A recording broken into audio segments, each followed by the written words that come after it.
Hi guys, amakuru yanyu mwese. Reka ngende straight up mbabwire inkuru numvishe ko ari ngombwa ko tubasha kwisangira twese tukamenya kuko hariho bamwe bashobora kuba bayizi, hariho n'abandi nenda batazi no nkuru. Technology aba scientist nyine hari akantu ba designinze akuma bita RFID, ugenda ukandike muri Google cyangwa se muri YouTube urasanga ama video menshi abantu bakavugaho. Nakuma ba designinze kazasimbura kazorosha imibereho y'abantu. Ako kuma rero ibintu kazaba able gukora nibi. Ako kuma ugafite ntabwo uzasubira gukoresha debit card, no need of using debit card, credit card. Ako kuma kandi wagiye kwa muganga nta byangombwa bazigera bagusaba.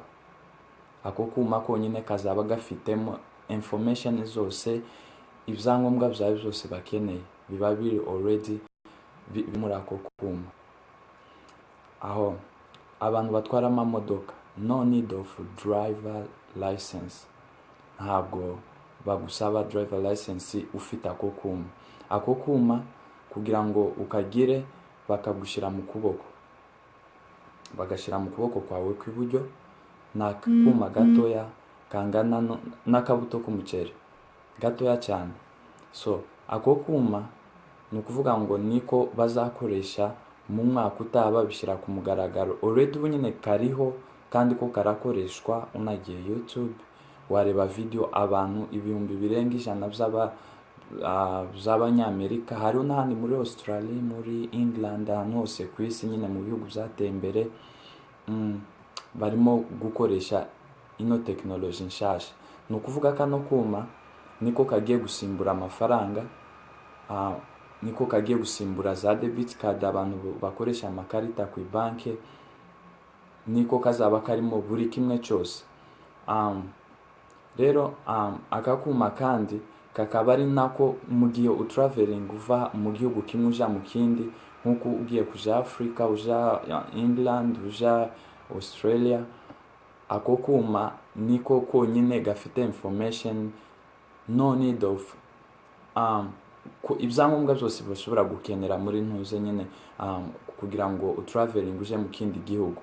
Niko kaba karimo identification yawe yose bakeneye, information, niko karimo account yawe, amafaranga yawe, nta handi ho kwishurira naho ngaho.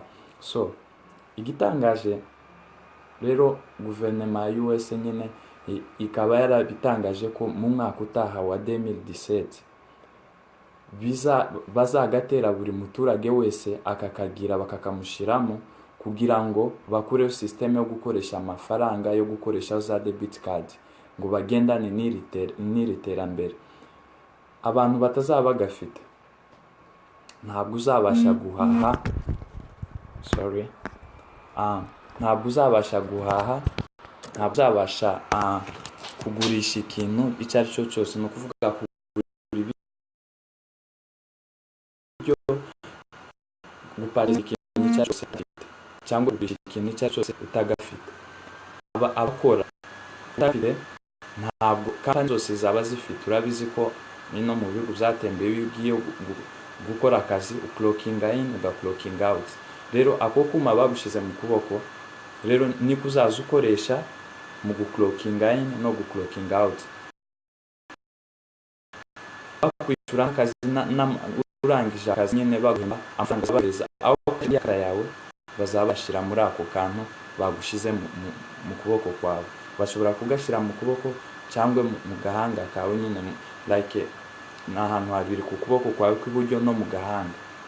So which means utagafite ntushobora gukora, utagafite ntabwo ushobora kwivuza.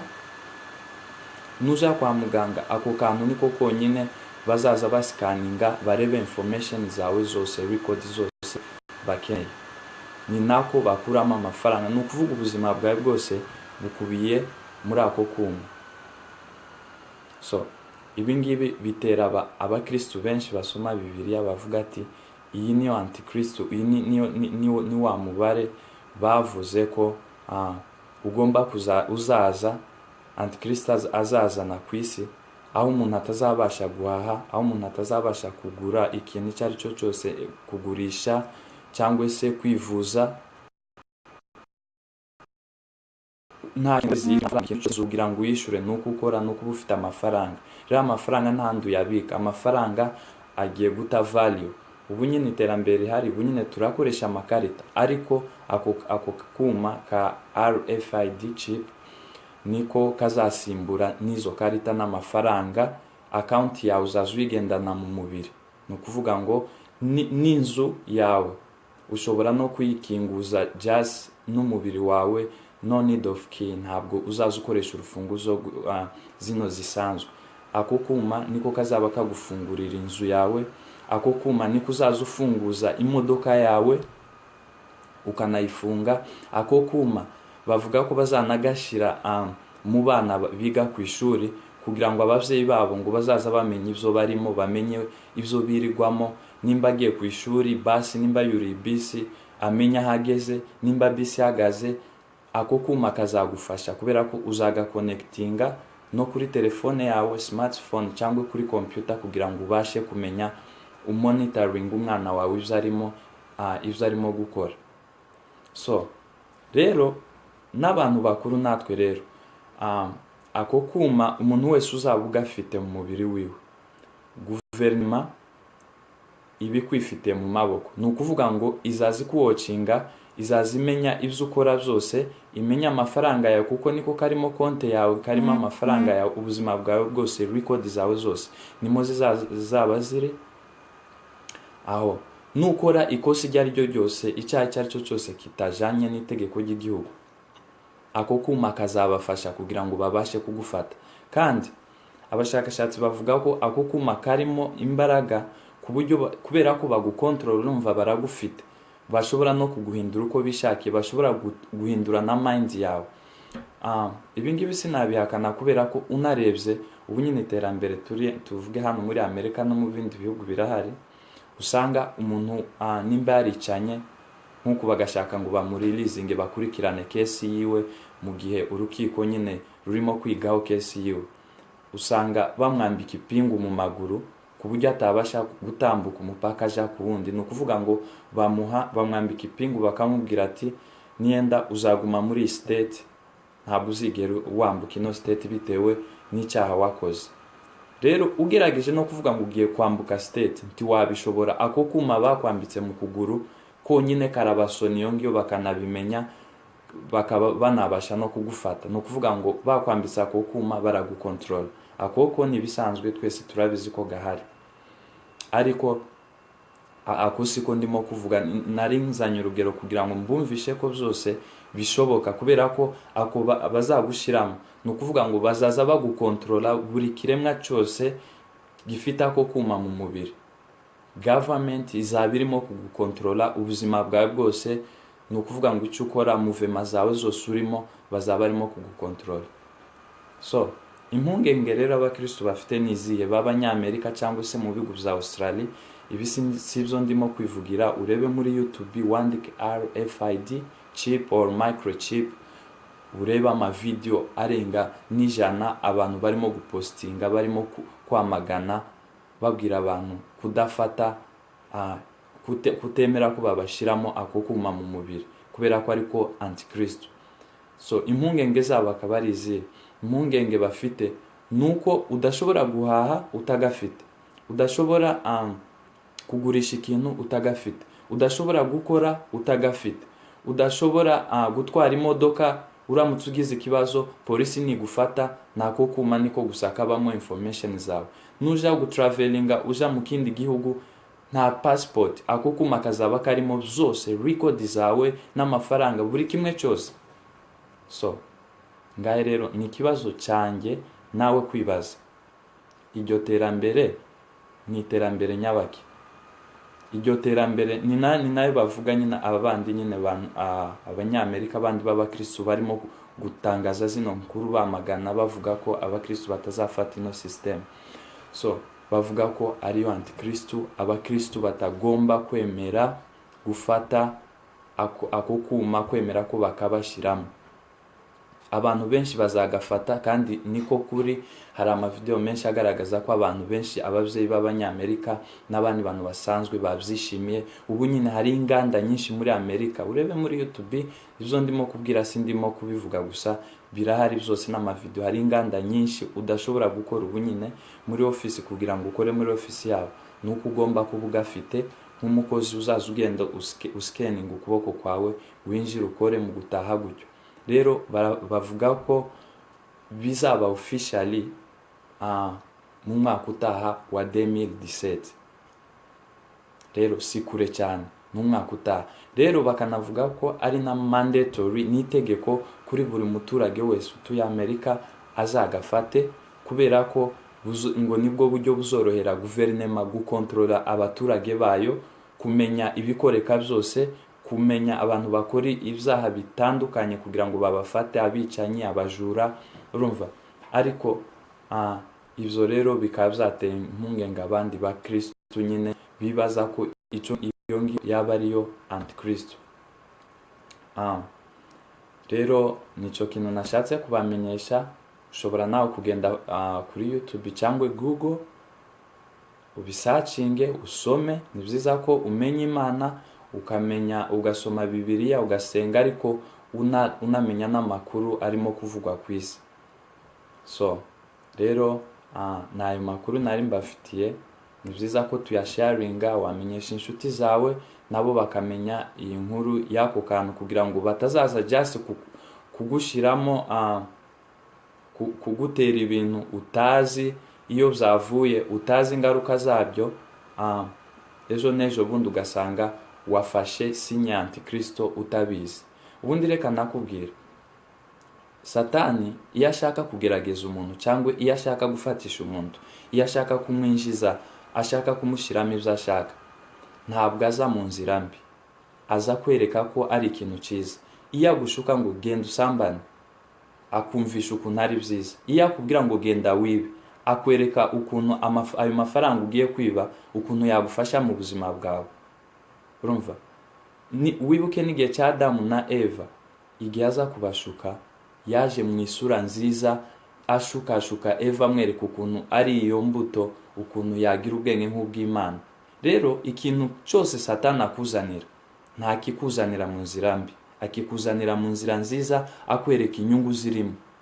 Rero bikaza kukuzanira ingaruka. Rero nawe wibaza ikibazo, iterambere rishobora kuba rikubiye mu buzima bwawe bwose, just mu kantu gato yabagutera mu mubiri, guverinoma igihugu kikagukontrola, ntube able kugenda mu kindi gihugu utagafite, amafaranga yawe yose abe muri ako kantu, kandi none babigira itegeko ku buryo utabasha guhaha, utabasha kugura ibiryo, kugurisha ikintu icyo ari cyo cyose, gukora utagafite. Iyo si antikristo. So rero Christians, be aware of this. Mubigendere kure, musenge, munakora research, munamenya n'amakuru avuga ku isi. Ibi ngibi uretse n'abakristo n'abapagani barimo kubyamagana bavuga ngo iterambere ryarabaye, yego turaryemera, ariko ibi ngibi birarenze. Nta muntu, iri terambere ntabwo ryigeze ribaho. Rero ku bantu batazagafata nabyo, for now niyenda ntabwo bashobora kubiguhatamo, kuko hariho benshi cyane, imbaga y'abanyamerika no muri bindi bihugu bya Australia, England, like nagiye mbona amavideo, benshi kera baradufasha, babyishimiye. Nutagafata for now, takuguhata kurimo, wenda ni batanaguhase, hari igihe bizakwafekta, kubera ko ntabwo uzashobora kubaho udakora. Uzishura inzu iki, uzatwara imodoka yandi udafite ibyangombwa kandi biri muri ako kantu, uzagwa ruje kwivuza gute udafite ako kantu, uzajya gute, uzabaho gute, uzasubira, tuvuge nk'abantu bari hanze, no gusubira Afrika cyangwa se ahantu ari hose wavuye bizakugora, kuko nta uzaca udafite ibyangombwa. So ni byiza ko tumenye ibi ngibi, tukabimenyesha n'inshuti n'abavandimwe, kugira ngo nibiza si kure cyane n'umwaka utaha 2017, kugira ngo nibiza twese tube tuzi inkuru, wihitiremwo wenyine ubizi. Kandi Bibiliya iravuga ngo umuntu wese uzafata ico kimenyetso cya Antikristo bizaba birangiye, nta juru uzaba uciriweho iteka, nta mbabazi, nta gukizwa. So ibi ngibi byaravuzwe kandi twakuze tunabizi, cyane cyane nk'abana bakuriye mu rusengero. Ibi turabizi ko umuntu wese uzafata ikimenyetso cya Antikristo bizaba birangiye. So rero abakristo ndabasabye mugende mukore research, musome, mureba izo nkuru, murebe, mwinjire YouTube, muje Google, musome izo nkuru, mumenye ibintu bivugwa, inkuru ihari, kugira ngo namwe muzabashe kwihitiramo mwenyine, nta muntu ubafosinze. Nimuhitamo kutagafata, mube muniteguye no kwipanga rero kubaho ubuzima bwo guteseka, kuko ibi ngibi byaravuzwe muri Bibiliya. Abakristo bazatotezwa, abakristo bazicwa, bazangwa n'amahanga yose. Urumva rero ni ibi ngibi rero. Abakristo nibanga gufata sinya Antikristo, nibanga gufata iby'isi bategeka, guverinoma bategeka, ntabwo ushobora kuba against government, ntabwo ushobora gupinga guverinoma. Abantu bose bari munsi y'amategeko. Rero guverinoma niyemeza ikintu ikacemeza. Narabivyano bundi baciye itegeko ry'abageyi, baravuga ngo abatinganyi nabo baremerewe gushakana, kubaho nk'abandi bantu, bafite uburenganzira nk'ubwo nawe ufite. Abakristo barisajije, barahaguruka, baramagana, ariko byatanze iki? Ntaco bitanga. Guverinoma yemeje itegeko n'itegeko, ahubwo nuzamuka ngo urabipinga baragufunga. Nivyo vyibi rero. Abakristo nibazamuka bamagana rino terambere, rino tegeko ryo gushiramo buri muntu ako kuma kabasha gukontrola ubuzima bwawe, babashe gukontrola ubuzima bwawe bwose, uzaba uri mu kibazo. Rero dusenge cyane, kandi tunashaka no kumenya uko isi irimo kugenda. Kandi akarusho twitegure, anytime Yesu ashobora kuza. Ikibazo nakubaza se, aje uyu munsi uriteguye? Are you ready? Cyangwa uracyari mu by'isi gusa? So guys, nabatindiye, niyo nkuru nashaka kubagezayo, mubimenyesha inshuti n'abavandimwe, umuryango yawe, kugira ngo nabo babashe kumenya. Murakoze cyane, Imana ibahe umugisha.